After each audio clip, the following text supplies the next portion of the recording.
Բարի երեկո, սիրելի հեռուստադիտողներ, Ցայք հեռուստաընկերության ուղիղ եթերում կրկին Եղիսի լույս հոգևոր ուսուցողական հաղորդաշարն է։ Այն ինչպես միշտ եթեր է հեռարձակվում Շիրակի թեմի առաջնորդ, գերաշնորհ Տեր Միքայել եպիսկոպոս Աճապահյանի հովանավորությամբ եւ անմիջական մասնակցությամբ։ Հիշեցնեմ նաեւ, որ ստուդիայում կորձում է ուղիղ հեռախոսակապ, հեռախոսահամարներն են 22247 եւ 30543, որոնց միջոցով դուք կարող եք մեզ հետ կապնվել եւ ցես ուզող հարցերը հղել Սրբազան հորը եւ գտնել պատասխանը։ Աստված օգնական, Սրբազան Հայր։ Մի քանի օրեր առաջ ազգովին նշեցինք մեր Տեր Հիսուս Քրիստոսի հրաշափառ ծննդյան տոնը։ Հայ առաքելական եկեղեցիներում մատուցվեցին սուրբ եւ անմա պատարակներ եւ կատարվեցին չորրորդնեքի արարողություններ։ Եվ մեզ մոտ Գյումրիում չորրորդնեքի արարողությունը կատարվեց Գյումրու կենտրոնական հրապարակում։ Ինչպես կբնութագրեիք այդ արարողությունը, ինչպես անցկացվեց այն, ինչպիսի տպավորություններ եւ արձագանքներ կտան ժողովրդի մեջ։ Նախ մեկ անգամ եւս մեր սիրելի ժողովրդին կցանկանայի շնորհավորել նոր տարվա եւ Սուրբ Ծննդյան առիթով եւ փոխանցել նրանց Քրիստոս ծնավ եւ հայտնեցավ երկնարակ ավետիսը եւ շատ գեղեցիկ է, որ այսպես տարին սկսում ենք Սուրբ Ծննդյան հանդեսով, Սուրբ Ծննդյան արարողություններով։ Պետք է ասել, որ այս տարի եւ հունվարի 5-ին ճրագալույցի պատարակ եւ հունվարի 6-ի Սուրբ Ծննդյան պատարակը աննախընթաց ոգևորություն առաջացրեց մեզ մոտ, որովհետեւ իրապես աննախադեպ էր ժողովրդի հոսքը դեպի եկեղեցի։ Եվ հունվարի 5-ի երեկոյան եւ հունվարի 6-ին ուղղակի ժողովրդական ծով էր եկեղեցիների շրջակայքում եւ եկեղեցիներում եւ ամենա կոպիտ հաշվարկներով 5-ին եւ 6-ին Սուրբ Յոթվերք եւ Սուրբ Հակոբ եկեղեցիներ այցելել են ավելի քան 100-120 հազար մարդ։ Սա նշանակում է, որ մեր ժողովրդի մեջ կենթանի է հավատքը, հակառակ ամեն տեսակ վադատեսական եզրակացությունների կամ ենթադրությունների մեր ժողովրդի մեջ կապվածությունը մայր եկեղեցու հանդեպ մնում է աներեր եւ անսասան։ Դա ցույց է տալիս այդ ժողովրդի իրապես աննախադեպ մասնակցությունը։ Հունվարի 5-ի երեկոյան ուղղակի ժողովուրդը մեծ զանգվածներով եկավ մասնակցեց պատարակին եւ լույս տարավ եկեղեցուց դեպի իրենց օջախները, որը տևեց մինչեւ կեսգիշերից անց եւ հունվարի 6-ին նույնպես ժողովուրդը մեծ խանդավառությամբ մասնակցեց Սուրբ Ծննդյան պատարակին եւ կենտրոնական հրապարակում առաջին անգամ լինելով ջրօրհնյաց հանդեսին։ Մենք համարձակություն ունեցանք այս անգամ ջրօրհնյաց հանդեսը կենտրոնական հրապարակում անցկացնելու եւ կարծում եմ չսխալվեցինք, շատ լավ եւ խանդավառ մթնոլորտում անցավ, ժողովուրդը ավելի լայն զանգվածով կարողացավ մասնակցել այդ տոնախմբությանը ջրօրհնյաց հանդեսին եւ մինչեւ ուշ երեկո շարունակեց իր տուն տանել օրհնված ջուրը որպես մի մասունք ուրեմն Սուրբ Ծննդյան հանդեսին։ Եվ ուրեմն մեր մտավախությունը, որոշակի մտավախություն ունեինք մենք, որ առաջին անգամ լինելով կենտրոնական հրապարակում ջրօրհնյաց նման մեծ հանդես կազմակերպելը կարող է զանազան թյուր եւ մեկնաբանությունների տեղիք տալ եւ նաեւ որոշակի դժվարություններ հարուցել եւ որոշակի խոչընդոտներ կարող էին լինել, բայց բարեբախտաբար մեր բոլոր այդ մտավախությունները իջիկ դարձան, ոչ մի բան չխանգարեց այդ հանդեսին, ոչ մի բան չխոչընդոտեց, ժողովուրդը մեծ սիրով մասնակցեց իրապես մեծ ուրախությամբ եւ եկեղեցին էլ զերծ մնաց այն ժխորից, այն քաշքշուկից, ինչ որ միշտ առաջանում էր, երբ որ եկեղեցում ջրօրհնյաց հանդես էր կազմակերպվում։ Եվ նաև վերադարձանք մեր նախկին ավանդական կարգին, երբ որ ջրօրհնյա ցանդեսը կատարվում էր եկեղեցուց դուրս։ Առաջիկային ուրեմն մեր այդ որոշումը կմնա անխախտ եւ գալիք տարիներին նույնպես մենք ջրօրհնյա ցանդեսը կկատարենք կենտրոնական հրապարակում ի մխիթարություն մեր հավատացյալների։ Ուրեմն իմ եզրակացությունը Սուրբ Ծննդյան այս տոնակատարություններից հետո այն է, որ մեր ժողովրդի մեջ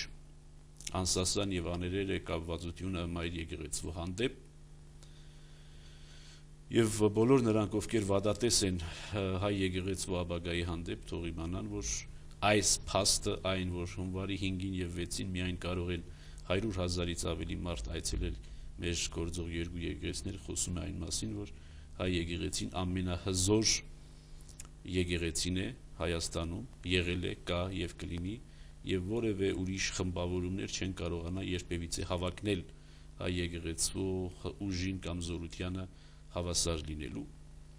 Միայն մեր մաղթանքն է, որ մեր ժողովուրդը ոչ միայն հունվարի 5-ին եւ 6-ին ցուցադրի այսպես մասսայական կերպով իր կապվածությունը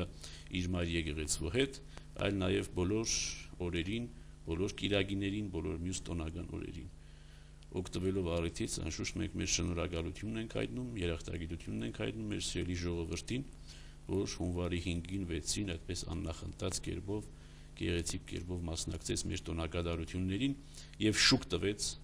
տվեց մեր եւ պատարագին եւ ջրօրհնյա ցանդեսին իր լիարժեք եւ լիակատար մասնակցությամբ։ Մենք մխիթարված ենք իրոք այս տարվա Սուրբ Ծննդյան հանդեսով, պատարագով եւ ջրօրհնեքով։ Շնորհակալություն։ Մենք ունենք հեռախոսազանգ։ Ալո։ Այո։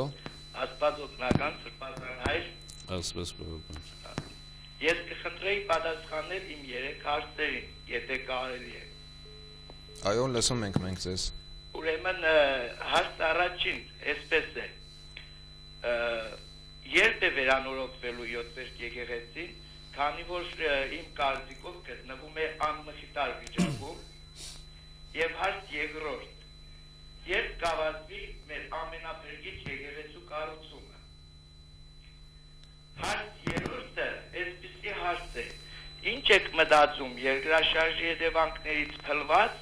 երկու կմպետների մասին։ Դրանք մնալու են նույն տեղում, թե ինչ որ բան։ Եղավ։ Շնորհակալություն։ Շնորհակալություն ձեզ Շնորհակալություն։ համար։ Շնորհակալ եմ, որ բոլոր 3 հարցերն էլ վերաբերում են շինարարական ծրագրերին։ Օգտվելով առիթից ուզում եմ ասել, որ եկեղեցու բուն առաքելությունը շինարարությունը չէ։ Եկեղեցու բուն առաքելությունը եկեղեցիներ վերանորոգել, եկեղեցիներ վերակառուցել կամ եկեղեցիներ կառուցել չէ։ Եկեղեցու հիմնական առաքելությունը հոգիներ կառուցելն է։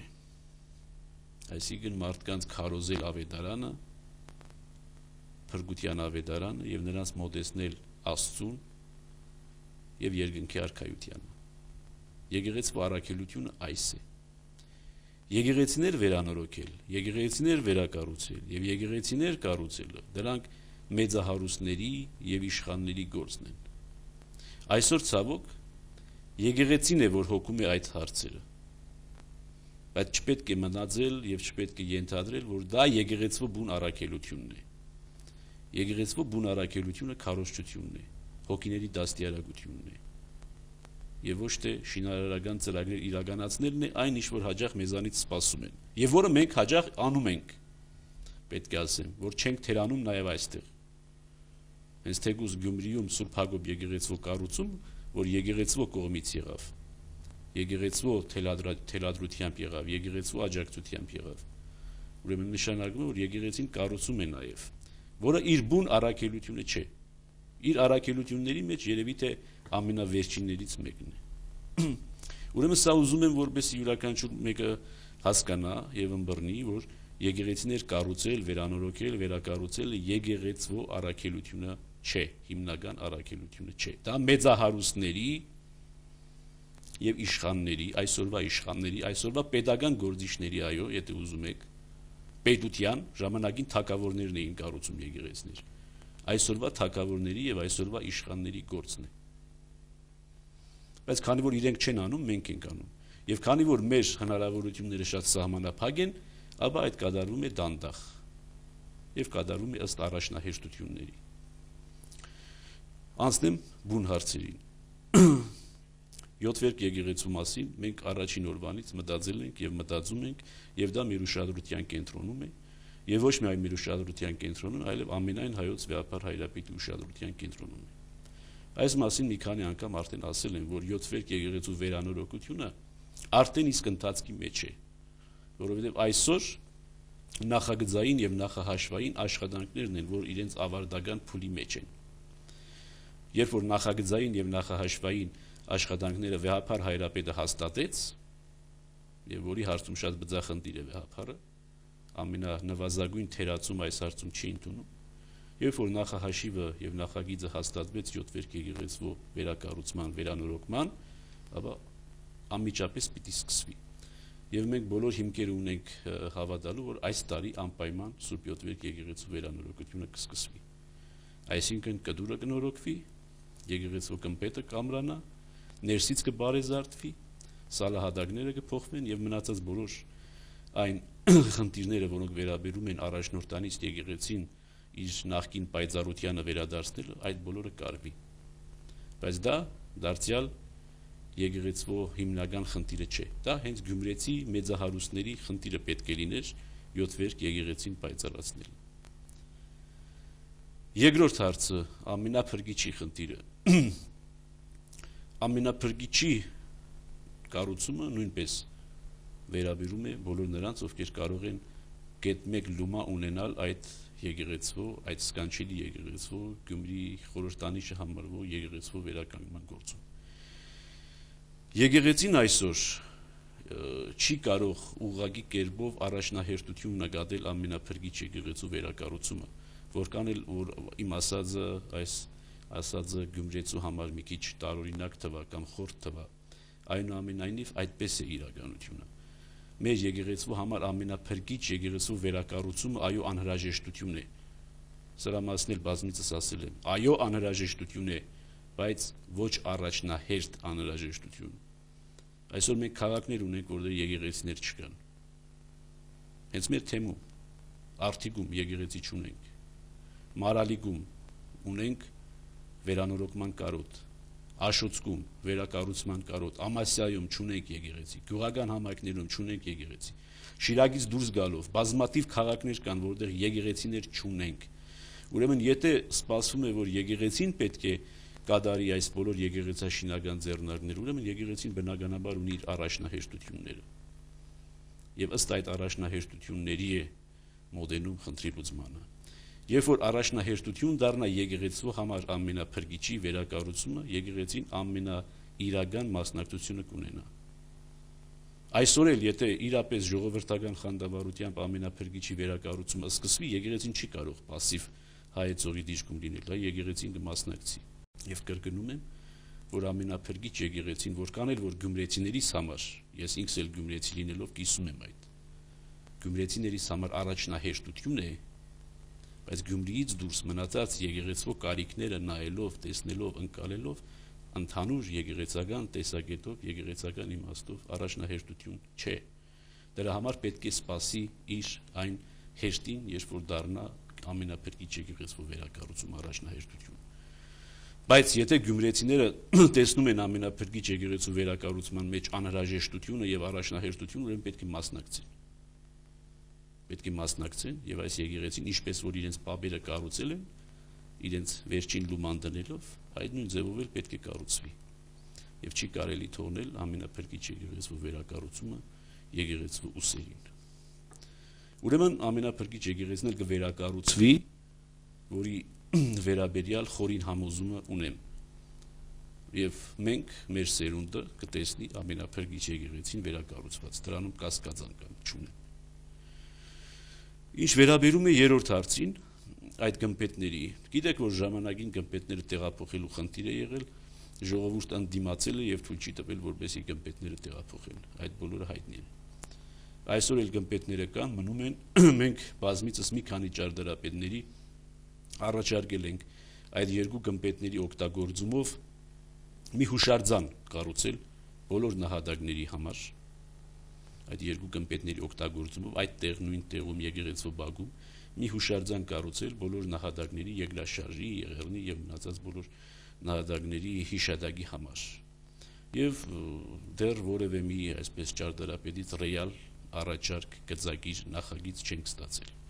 բայց երևի թե 7-վերք եկեղեցու վերակառուցումը երբ որ սկսվի վերանորոգումը երբ որ սկսվի արդեն այդ հարցը հիմնական մեր ուշադրության կենտրոնում է լինելու եւ այդ փուլում այդ հարցը մենք կլուծենք եւ այո քանի որ ժողովուրդը չի քաջալերում այդ գմպետների տեղափոխումը այդտեղից ուրեմն գմպետները կմնան այդտեղ բայց իրենք կդառնան մի անսամբլ կլուծվեն կմիաձուլվեն ինչ-որ մի հուշարձանախմբի մեջ եւ կդառնան մի գեղեցիկ հուշարձան մեր բոլոր նահատակների հոգու խաղաղության համար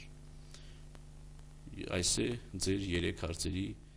այս պահին մեր ունեցած պատասխանը Շնորհակալություն Սրբազան հայր մենք ունենք եւս մեկ հեռախոսազանգ ալո ալո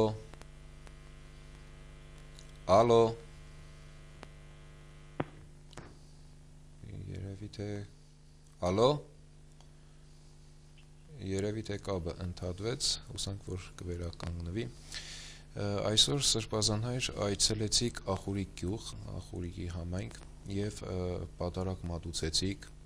որի ավարտին նաեւ կատարվեց 4-րդ նեքի արարողությունը եւ նաեւ բացվեց սահմանային կոդում գտնվող մատուրը կուզենայի որպեսզի սրանց մասին ասեիք թե ինչ մատուր էր ինչ ինքերի վրա էր այն կառուցվել Մեր հեշտական այցն էր ինչպես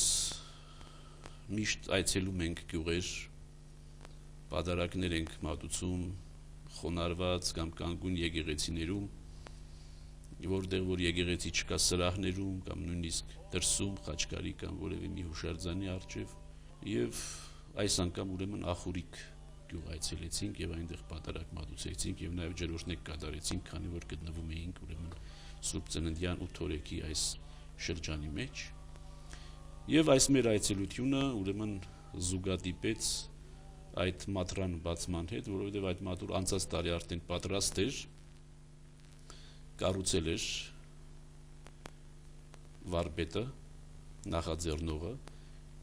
այդ բլուրի վրա, Ախուրիկի մերձակա բլուրի վրա, որ շատ գեղեցիկ տեղ է իմիջայլոց, այսօր եղանակը այնքան նպաստավոր չէր, որպեսզի վայելեինք այդ ողջ բնությունը, ողջ Կարսի Սարահարթը այնտեղից երևում է, այնտեղից երևում է Տիգնիս Բերդը մյուս կողմում, սահմանի մյուս կողմում եւ ամբողջ Կարսի Սարահարթը, շատ գեղեցիկ բնություն է Արագածի մյուս կողմում։ Եվ այնտեղ ժամանակին եղել են 6-ից 7-րդ դարերի ուրեմն մատուրի հետքեր եւ այդ մատուրի հիմքերի վրա, հետքերի վրա ցանկություն էր ունեցել ազնիվ անձնավորություններից մեկը Ախուրիկ գյուղի այդտեղ որ մատուր կառուցի եւ կառուցել էր եւ մեր քաջալերանքով եւ մեր օրհնությամբ կառուցեց փոքրիկ մի մատուր անսուշտ խաչով իտես այն կողմի այլադավանների եւ քանի որ մենք խոստացել էինք որ մեր առաջիկա այցելության ժամանակ Ախուրիկ նաեւ այդ մատուրի օրհնությունը եւ օծումը կկատարենք ուրեմն քանի որ Աստված այնպես կամեցավ որ այս ծմրան օրերին համընկավ մեր այցելությունը Ախուրիկ, ուրեմն չուզեցինք ուշացնել ավելի մատրան բացումը եւ ուրեմն մատուրի բացումը կատարեցինք սահմանային գոտուց ներս է, այո, բայց մեր տարածքն է։ Եվ այսօր սահմանը բաց էր, ամբողջ ժողովուրդը Ախուրիկի ողջ ժողովուրդը ծեր եւ երիտասարդ մանուկ այնտեղ էին, ոտքով գրեթե մեծ մասը բարձրացան այդ բլուրը եւ այնտեղ օրհնության օծման արարողությունը կատարեցինք, ճոխ մատաղորհնություն եղավ եւ այլն, այնպես որ շատ գեղեցիկ մի օր էր, իրապես մեզ համար էլ մխիթարություն եղավ տեսնելով ախուրիկցիների այդ ոգևորությունը, այդ ջերմեռանդությունը եւ պատարակի ընթացքում եւ ջրօրհնեկի ընթացքում եւ նամանավանդ մատուրի բացման ժամանակ։ Հիմա դիտում եք կադրերը եւ կարող եք պատկերացում կազմել այն ամենի մասին, ինչ որ տեղի ունեցավ Ախուրիկ գյուղում այսօր։ Իսկ ընդհանրապես այցելությունները տարբեր համայնքներ Շիրակի թեմից ներս ինչպիսի դրական ազդեցություն է թողնում հասարակության վրա, այսինքն հասարակությունը այդ պահին ներկա գտնվելով պատարագի արարողությանը, արդյոք իրենք լիցքավորվում են այդ այցելությամբ։ Պետք է ասեմ, որ այո, վերջ-վերջո 70-80 տարվա քանդվածը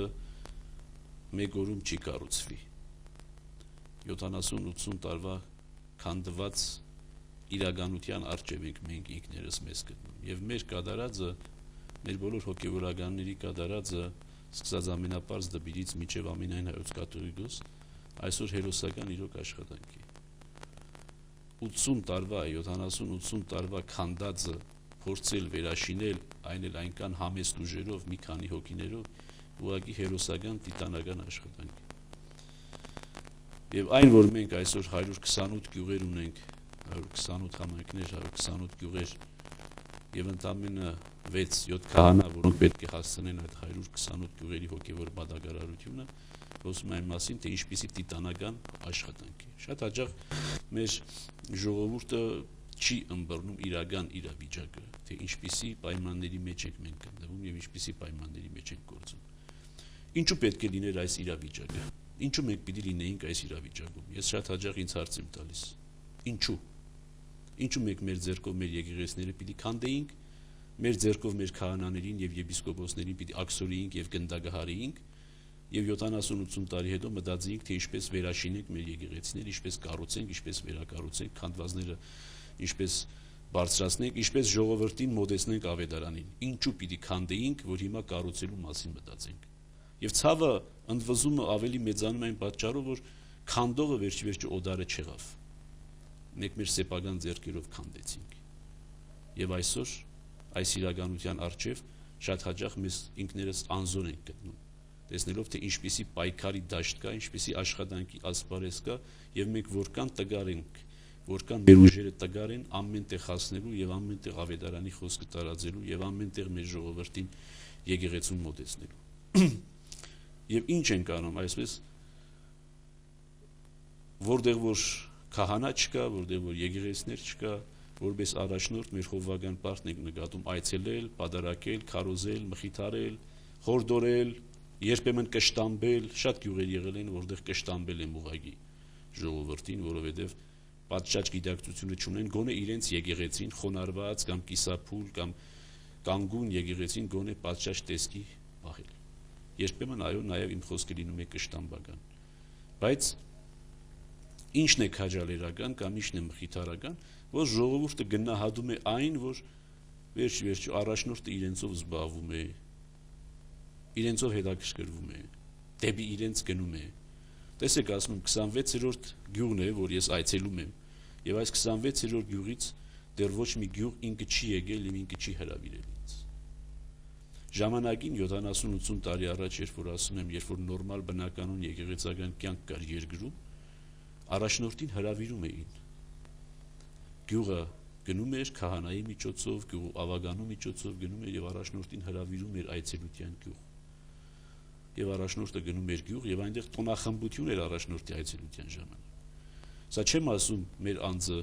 գովաբանելու կամ փառաբանելու առիթ դարձնելու համար, այլ իրոք ավանդույթը այդպիսին էր։ Այսօր 26 գյուղ եմ այցելել, որից ոչ մի գյուղ ինքը նախապես ինձ չի հրավիրել։ Այսինքն ես ինքս եմ նախաձեռնում, ես ինքս եմ գնում ավետարանի պատկամի հիման վրա, գնում եմ կորուսյալ ոչխարի հետևից, փորձում եմ գնալ, չեմ հասցնում անշուշտ, բնականաբար։ Ուր 128 գյուղը, ուր 26-ը, դեռ 122 գյուղ ունենք այցելելու։ Բայց տեսնում եմ գյուղ առ գյուղ այցելությամբ, տեսնում եմ, որ վերջ-վերջո, երբ որ հեռուստացույցն էլ մեկնաբանում է մեր այցելությունները, տեսնում եմ, որ ժողովուրդը գոնե այդ իմաստով մխիթարված է իրեն զգում, որ առաջնորդը իրենցով հետաքրքրվում է, առաջնորդը դեպի իրենց գալիս է, առաջնորդը եկավ, պատարակեց, քարոզեց, խոսք ասաց, մեզ հետ եղավ, մեր դարդուցավը կիսեց, եւ մի խոսքով այդ ալիքը գնալով ավելի ահագնանում է, եւ կարծում եմ, որ գնալով ավելի մեր ժողովուրդը կգնահատի այս իրողությունը, կգնահատի այս իրականությունը, եւ այդտեղ ոչ թե անշուշտ առաջնորդի անձի գովաբանության խնդիրը կլինի, այլ եկեղեցու հետ կապվածության, հայ առաքելական եկեղեցու հետ իրենց կապի ամրացման եւ հայ առաքելական եկեղեցու միջոցով Աստուծո հետ ուխտի վերագտման եւ վերանորոգման։ Մենք առաջիկային էլ պիտի այցելենք անշուշտ գյուղերը, նույն ոգով, նույն մտածումով, նույն մտահոգությամբ, նույն քաջալերանքով, որովհետեւ մեր ժողովուրդը իրոք կարողանա հոդ եւ հովիվ այս կորցրած հարաբերությունը վերականգնել։ Շնորհակալություն Սրբազան հայր, եւ քանի որ այսօրվա թողարկմանը մնացել է 3-4 րոպե եւ ընդունենք մեր վերջի հեռախոսազանգը։ Ալո։ Այո։ Ալո։ Աստվածօգնական Սրբազան։ Աստված բավական։ Շնորհավորում եմ ձեր ամանորը եւ Սուրբ Ծնունդը, եւ քանի որ ես ուշով հետևում եմ ձեր հաղորդումին եւ ընդհանրապես քրիստոնեական ձեր գործունեությանը, եւ շնորհակալություն եմ հայնում ձեզանից, հարցս հետեւյալն է, Սրբազան։ Ով իրավունք ունի արկածական ինչ մարդիկ կարող են բարեկամական կապ կնունկեն քավոր լինելու համար, էլի, քիչ չեմ կարողանում, բայց այդպես հարցս այդպես է, առաջի հարցս, իսկ մեկն էլ, որ ձեզ մոտ կա երիտասարդական միություն, ով կարող է անդամակցել այդ միությանը, շնորհակալություն։ Շնորհակալություն ձեզ եւս, ես կխնդրեի Սրբազան հայր։ Ինչ վերաբերում է ուրեմն կնկահոր քավոր կանգնելու խնդրին, առաջ նախկինում դա վերապահված էր ոչ արյունակիցին, բայց Եղեռնից հետո, քանի որ Եղեռնից հետո դժվար իրավիճակ ստեղծվեց մեր ժողովրդի կյանքում, Գևորգ 5-րդ կաթողիկոսը այդ արգելքները վերացրեց եւ կնկահայր կարող է լինել ցանկացած մեկը, ցանկացած արագան սեռի պատկանող ցանկացած մկրտված անձ կարող է լինել քավոր, անկախ արյունակցական կապից, հանգամանքից։ Անշուշտ հարցը չի վերաբերում հայր-որդի, եղբայր, այսինքն այդ անմիջական կապը չպետք է լինի, բայց հորեղբորորդի կամ ավելի այսպես հեռու ազգականներ կարող է լինել, բայց միշտ քաջալերվում է ոչ արյունակիցը։ Արյունակիցը կարող է լինել կնկահայր, բայց քաջալերվում է, թելադրվում է, որ լինի կնկահայրը ոչ արյունակից։ Սա առաջին հարցը։ Երիտասարդաց միությունը գործում է եւ այնտեղ կարող է ցանկացած երիտասարդ գալ եւ անդամագրվել։ Ոչ անդամավճար է պետք դրա համար, ոչ էլ որևէ ինչ-որ մի պահանջ, այլ զուտ պետք է գալ Կիրակի օրը եկեղեցու պատարակից հետո երիտասարդները միշտ հավաքվում են։ Եմիջայլոց Սարգսակը Հովանես Սարգսակն էլ պատասխանատուներից մեկն է երիտասարդաց միության։ Այնպես որ գալիս են եւ անդամագրվում են այդտեղ, ոչ անդամավճարի խնդիր կա, ոչ որևէ ինչ-որ պահանջի բավարարման խնդիր կա։ Ազատ է, դռները բաց են։ Շնորհակալություն Սրբազան եւ վերջին հարցը առաջիկա երկու շաբաթների ընթացքում հայ առաքելական եկեղեցին ինչ տոներ է նշում։ Վաղը անվանակոչության տոնն է, Հիսուսի անվանակոչության տոնն է, 8-րդ օրը, որովհետև Հիսուսին տարան, թլպատեցին եւ նրա անունը դրեցին Հիսուս, ասում է ավետարանը, ուրեմն անվանակոչության տոնն է վաղը, որով եւ փակվում է Սուրբ Ծննդյան շրջանը, 8 օրեկը, որից հետո սկսվում են սուրբերի տոները, եւ դրա հաջորդ օրը, ուրեմն հունվարի 14-ին մեր ժողովրդի ամենասիրելի սուրբերից մեկի ծննդյան տոնն է Սուրբ Հովանես Մկրտչի կամ Սուրբ Հովաննու Կարապետի Սուրբ Հովանեսի տոնն է, ուրեմն բոլոր Հովանեսների տոնն է, բոլոր Մկրտիչների տոնն է, բոլոր Կարապետների տոնն է, բոլոր նրանք, ովքեր Հովանես Մկրտիչ կամ Կարապետ անուն են կրում, հունվարի 14-ին իրենց անվանակոչության տոնն է, եւ այդ օր իրենք պարտավոր են եկեղեցի գալ, աղոթք անել եւ հայցել Սուրբ Հովանես Մկրտիչ Կարապետի բարեխոսությունը։ Ընդ որում իմիջայլոց անշուշտ ինչպես անցած տարիներին, նաեւ այս տարի հունվարի 13-ի երեկոյան, ուրեմն թափորով կհանենք Սուրբ Հովանես Մկրտչի մասունքը եւ հունվարի 14-ին նաեւ այդ մասունքը Սուրբ Հովանեսի կդրվի եկեղեցում, հերկրպակություն մեր ուխտավոր հավատացյալների եւ ի բարեխոսություն բոլոր Հովանեսների, Մկրտիչների եւ Կարապետների։ Ուրեմն առաջիկա երկու մեծ տոները վաղը եւ հաջորդ օրն են, որ սիրով հրավիրում եք մեր հավատացյալներին։ Շնորհակալություն Սրբազան հայր։ Շնորհակալություն ձեզ եւս սիրելի հեռուստադիտողներ, որ այս 30 րոպեները մեզ տրամադրեցիք, մեզ հետ միասին եղաք։ Բարի գիշեր ձեզ եւ կհանդիպենք երկու շաբաթ անց։ Աստված օգնական։ Աստված բավական։